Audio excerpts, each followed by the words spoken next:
anything else you can think of that would be different? You can pray with your students. Yeah, definitely can pray with your students. Do you think that the rigor would be as intense in a Christian school versus a public school, or versus a private school, charter school? Could be depending on the situation. Yeah. So there's been a lot of talk out there about Christian education. So I want to just be able to have that honest conversation with you about what it would look like. If that's the avenue that God calls you into, I don't want you to be afraid of it or think that it's something that you might be nervous about or not have information about. So one of the questions that I had when I was looking at it when I began my journey is, am I going to be challenged as an educator? Because that's really important to me. I want to grow and I want to be challenged as an educator. I wanted to know if there was a chance for advancement, because I knew already when I began teaching in the classroom that I didn't want to teach in the class. I knew that I wanted to do more than teach in the classroom. I knew that I wanted to go into administration. So I have some of my dearest friends that said, I don't want to go into administration, and they are perfectly content in the classroom and they love it. I miss the classroom a lot, but I knew that I wanted to mentor teachers eventually. So I knew that I wanted to move into their role. That was really important to me that was part of it. So there are a ton of myths out there, and I just want to break them for you so that you know what those myths are. Standards-based, okay? You are being taught that academics must be standards-based. 100% agree with you. Okay, now there will be some Christian schools, some private schools, some charter schools potentially that don't look at standards. Look out for that. Okay, but you're being taught and trained, right? You know what to do with standards. So you know, even if you're in a system, in a school that doesn't look at standards, you know to. So you do. Okay, but most Christian schools are going to be standards-based. There is ability for growth. There is ability for advancement. I was a classroom teacher. I moved into department chair. I moved into assistant principal role, and now into that second in command of a Christian school. Teacher expectations and evaluations, 100% they're there. They're just as intense and just as valid as what you will experience anywhere else. You are expected to maintain rigor in your classroom. You are expected to maintain safety for your students, academic safety, emotional safety. All of those things are expected. Teacher certification, that's one of the big questions out there too. Is it required? Not always. That bothers me a whole lot, but most schools are saying yes, you must have it, as they're making their new hires especially. So you might be in a school where there will be teachers that have not gone through certification, but as new teachers are hired generally, especially in your larger schools, the teacher certification, state certification is a requirement. I'm certified in both states. I keep my Florida state certification and I have my Kentucky. Thank you, Dr. Ryle, for helping me with my Kentucky state certification. I can help them too. Yes, he can. Yes, he can. He's the man. That was just a mess for me, for whatever reason, jumping through the Kentucky hoops, even though I was Florida certified for over 20 years. Professional development, that's part of my deal. It's what I do. Yes, it's there. Yes, it's required. Yes, it is part of everything that you do in a private Christian school. Schools are accredited, Christian schools are accredited by the same accrediting agency as your public schools.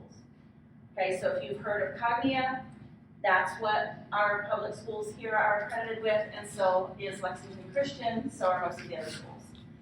And we are in constant, that's another role that I have, I am in constant contact with KDE all the time. I have my best buddies there, I know who they are, I know who to call, and I'm in constant contact with them to make sure that we're aligning. So the average days, okay, that students are in school are 170 days, right? So give or take a few days, well, not take, but give a few days. There are going to be generally more than that. That's the minimum number of days. So if you look at that, that means there's 2,000, at the very bare minimum, there's 2,210 days that a child spends in school. Not preschool, but just K-12. Okay, that's not a lot of days, but it's a lot of time that we do have with them. So in that time, inside of education, there's a lot that goes on. So when you're looking at what happens inside of your classrooms, you're responsible for those moments, right, with your students. And so as I was thinking through what happens and what has happened inside of my classrooms over the course of time, one of the things that's really important to me is worldview. And you've probably done a lot of conversation about worldview and what that looks like and what it means and how that impacts you and how it impacts the students you teach. So if we look at worldview, okay, that is something that children learn from every single teacher, no matter Christian or non-Christian, it doesn't matter. They are learning worldview from every single teacher that's in front of them. It doesn't matter where you teach, you are impacting somebody's worldview. And that's really critical to remember, that they are beginning to learn how to see the world and how to evaluate truth and how to evaluate everything that they perceive based on what you're teaching them, okay? Parents have a huge role in that, but so do you. Okay, don't underestimate the value of what you're doing in your classrooms. So there's this thought out there that every school, public, private, or Christian, is religious. Okay? What do you think they mean by that thought that's out there that they're saying? What do you think they're saying when they say that even a non-Christian school, a charter school, a private school that's not a Christian school, a public school, and a Christian school, they're all kind of religious? What does that mean? Thoughts? I had to think a long time about that. Because I saw that statement and I had to tear it apart and I had to think about, what in the world, how are they processing that? But this is where I got. So, it is impossible to impart knowledge to students, which is what we're doing every day, without, when you're doing that, you're building that on your presuppositions, on your religious presuppositions. Okay? So, education is built on the foundation of your worldview. So when you are teaching history, no matter what level, elementary, middle, or high school, when you're teaching history, when you're teaching algebra, when you're teaching robotics, when you're teaching language arts, whatever it is, when you're teaching that through your worldview, through your presuppositions. So, and it's also, think about the curriculum that you're teaching. The people who wrote that curriculum have a worldview as well. So now you've got your worldview and you've got the worldview of the curriculum that you're teaching. Okay, because even if you're in a Christian school, I did not teach algebra from a Becca books, which you may not even know that. That's a Christian curriculum. Not well-written algebra course book. Not at all. We didn't use a Becca. I used Houghton Mifflin. Okay, so we used regular books that you grew up with and that you are learning out of as well. So that was written by somebody with their own worldview, and I had mine. So I had to impart that. I had to take that, and I had to impart the two of those together. So education addresses those fundamental concerns, right? Like, who is God? How does He speak to us? All of those things. Those are all in there, interwoven into everything that we teach. So no matter where God calls you to teach, because He's going to call each one of you somewhere different. And He's got that very specific calling for every single one of you. So no matter where He calls you to teach, you're called to be a Christian and an educator. And those two things can't be separated, right? So that's one thing. You are a Christian, first and foremost, and you're an educator.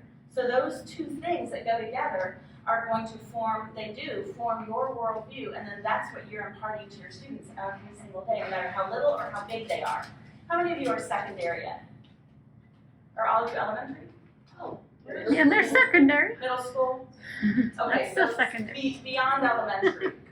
How many of you are not elementary? Just you three? We have some P12 too. Yeah. So you could. We have like LBD. Okay, gotcha. Okay. So, what is biblical worldview integration? Have you ever heard that term? Okay, BWI for short is what you hear in Christian schools. Lots of lingo. But BWI, biblical worldview integration, that says I take my worldview inside of a Christian school, I get to do that. Okay, so when I teach algebra, when I teach geometry, whatever I'm teaching, I get to do that. That's my greatest joy, is I get to interweave those two things. So what is it supposed to look like, and how should my classroom look different than another classroom? Because content is content. I have the same standards, I have the same expectations on me to get my kids through the same course that somebody else has, but I just happen to be inside of a Christian school. So this is really hard to see, but I wanted to give you an idea of biblical worldview integration and what happens at each level. So this is a second grade lesson plan, okay? So, and this is only part of it, not everything is here, but this is kind of a snapshot of a lesson plan. And what this shows you is what we get to do inside of a Christian school with our content. So for instance, this is a weekly spelling list. Okay, second grade, weekly spelling list. We put that out all the time. When I taught first grade, that goes out and they have it for the week, they study on it, and then on Friday they take their spelling test, right? So here you have your objectives, you have your lesson plan, your delivery, okay? And then you have your integration section, where you're gonna say, this is what I get to do with this, okay? So they're going to review the elements of a complete sentence in this lesson. And it begins with a capital letter, ends with a punctuation mark, they have to express their complete thought, that's what we're going to work on. They have their delivery. Now here's the integration. While I'm doing this, and while I'm talking about complete sentences, so it's not a separate lesson, it's not a pull out, I don't have to do something completely different. It's right inside of my lesson. While I'm doing that, while I'm talking about complete sentences, then I'm saying, what is one way God clearly communicates to us? We get to ask that question, okay? And then we get to talk about that. We say, we're learning how to clearly communicate. We need to be able to do that. We need to be able to understand how to write clearly, how to express ourselves well, how to form complete sentences. How does God clearly communicate to you and to me? And then you have that discussion, the Bible. That's one way that he talks to us and he communicates with us. Why do people have the ability to communicate to others in that way? As imageries of God, we've got to be clear communicators. How? We write notes, we write letters, we talk to them, we communicate with them. Should we do that just so? Or should we communicate the clearest way we can? Because God made us in his image, we communicate to others clearly and right. So those are those things that we're stating and we're able to do that's meeting the same standards, we're just able to integrate it a little bit differently. So that's just an example of an elementary way, an elementary lesson plan. Here is middle school. This is my favorite, it's pre-algebra. So I didn't really like teaching pre-algebra, but I loved algebra, so I wanted them to learn this well. So this is on two-step algebraic equations. They've got to learn it, right? I need them to learn it. When they come into Algebra 1, I need them to already have that. So again, they're learning this. They're using algebra tiles to demonstrate how to solve these two-step equations, and they're working through, here's their lesson plan. Over here's my integration.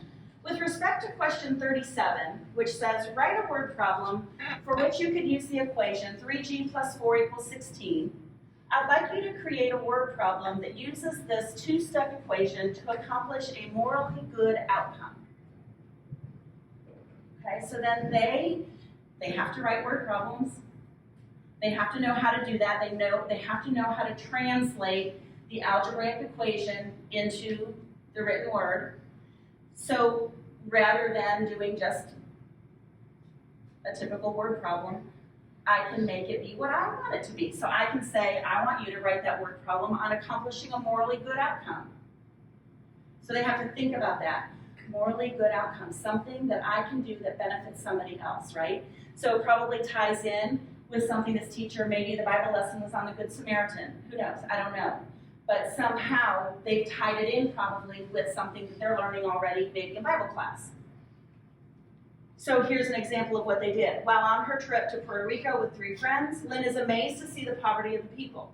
She decides to organize a way for the 4 of them to bless a small village with 1 large bag of groceries per household. Clearly not written by a 7th grader. The village has 16 homes. Lynn decides to donate 4 grocery bags herself.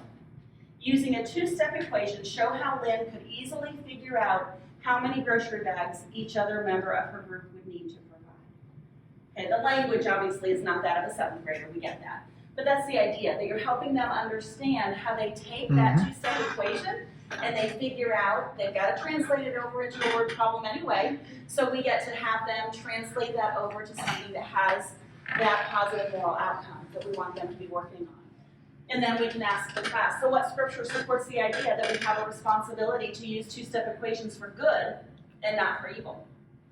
And then we can dig through scripture and find whatsoever you do, do it heartily as unto the Lord. Or whatever, however we want to connect that. Okay? That doesn't leave room for doing two-step equations for evil. It says we're supposed to do it heartily as unto the Lord. So that's another way that we can, at a middle school level or junior high level, we can integrate. And here's one at a high school level, reading the novel Frankenstein. We read this one at LCA.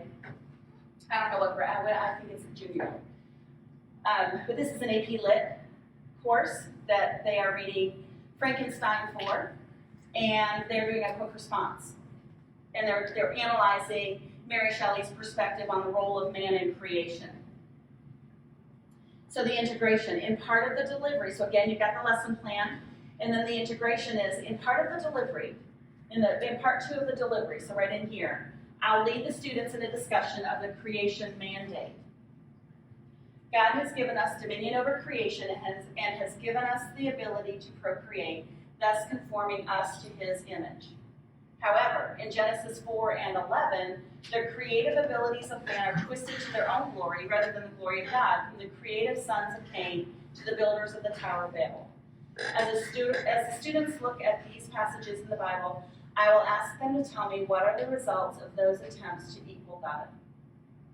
And then in part 4, we will continue the discussion of the end results of attempting to supplant God's natural processes.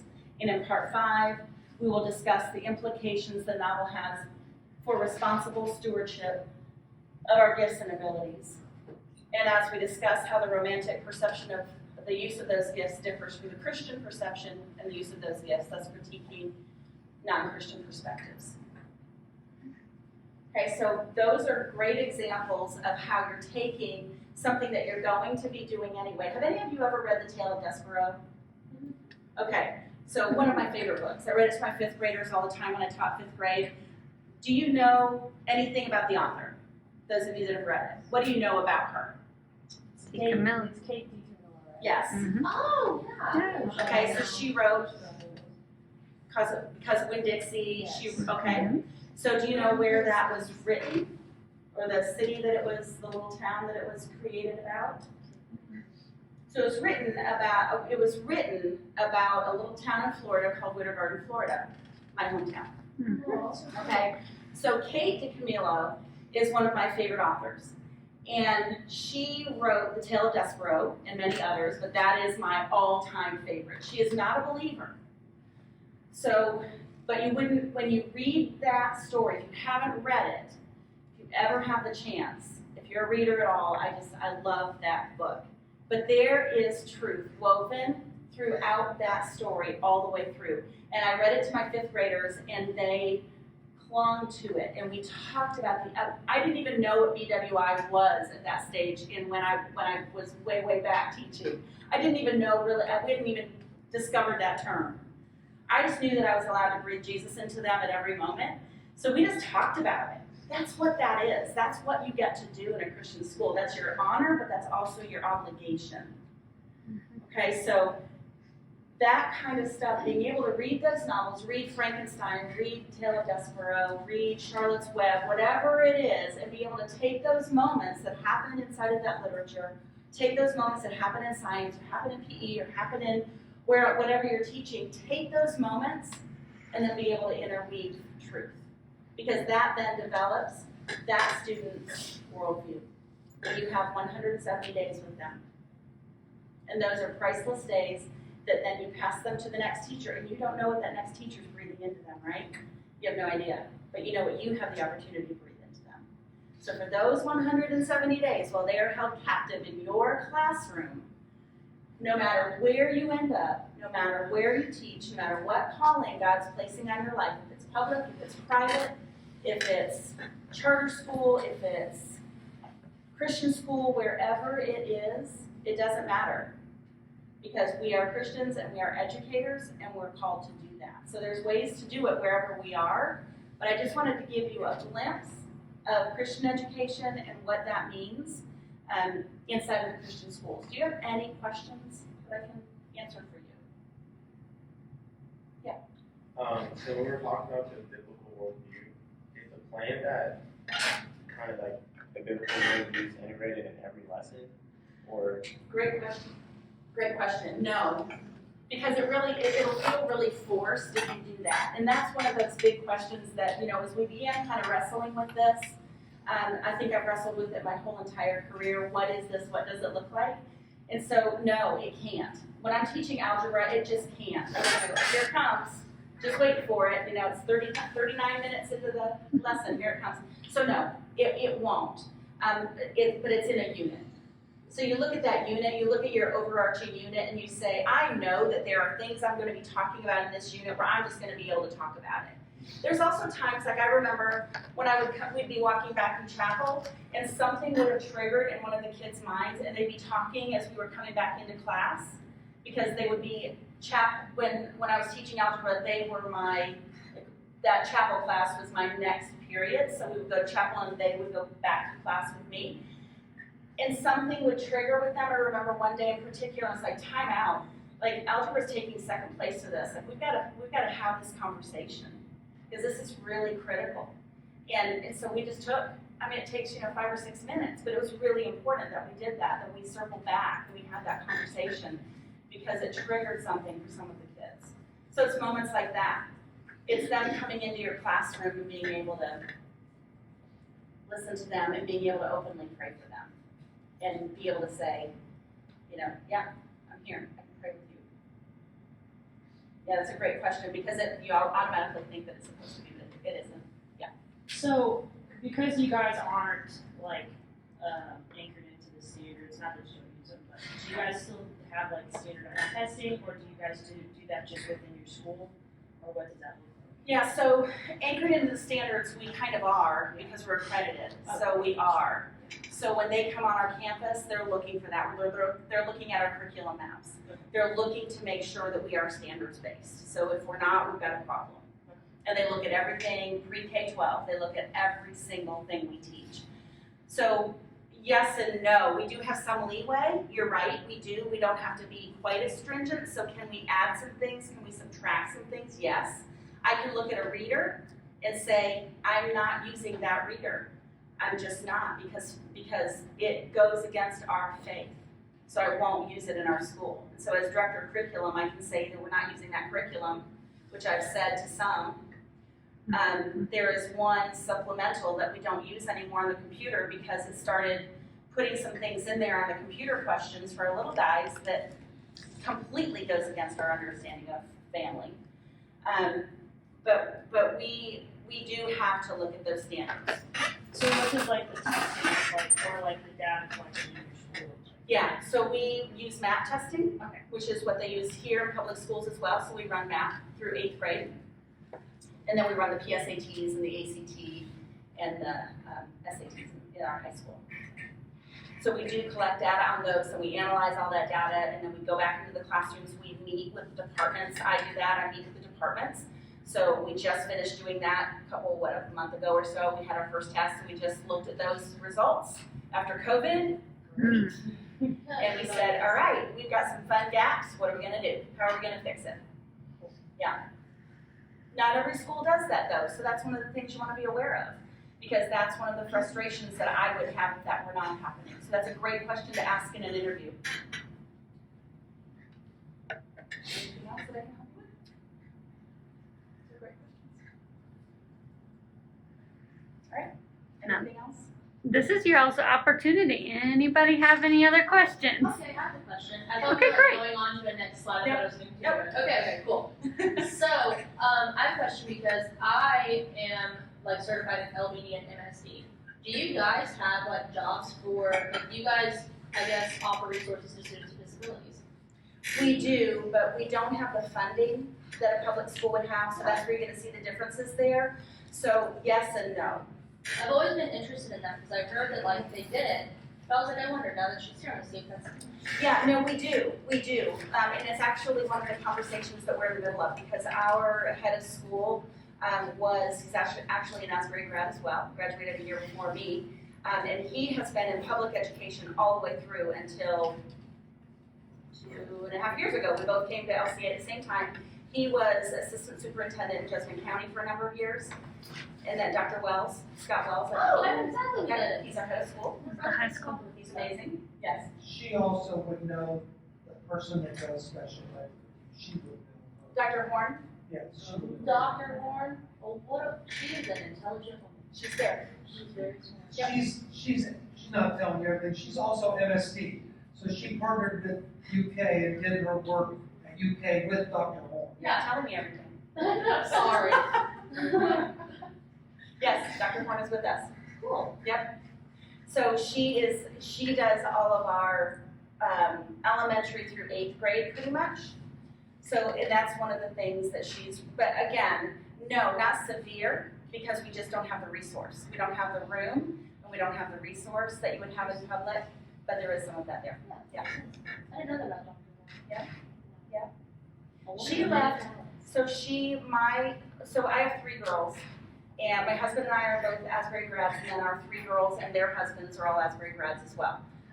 So my oldest graduated in